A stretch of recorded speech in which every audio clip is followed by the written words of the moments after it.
जर कोणाला वाटत असेल की बुलेट मेंटेन करायला खूप सोपं आहे तर असं काही नाहीये मित्र, आणि त्यासाठी हा ब्लॉग पूर्ण बघायला विसरू नका. आणि जेव्हा सायलेन्सर चेंज करत होता तेव्हा नट बोल्ट फिट बसत नव्हता, आणि त्याच्यानंतर खूप काही प्रयत्नांनी शेवटी सायलेन्सर बसवला. मग त्यानंतर आम्ही गेलो टेस्टिंगला, आणि ह्यापैकी तुम्हाला कोणती गाडी आवडली कमेंट करून नक्की सांगा.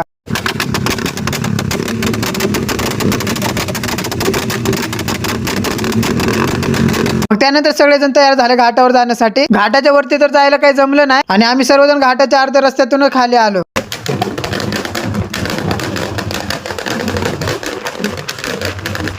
मग सर्वांनी आपापल्या गाड्या खालीच कॉम्पिटिशन साठी लावल्या.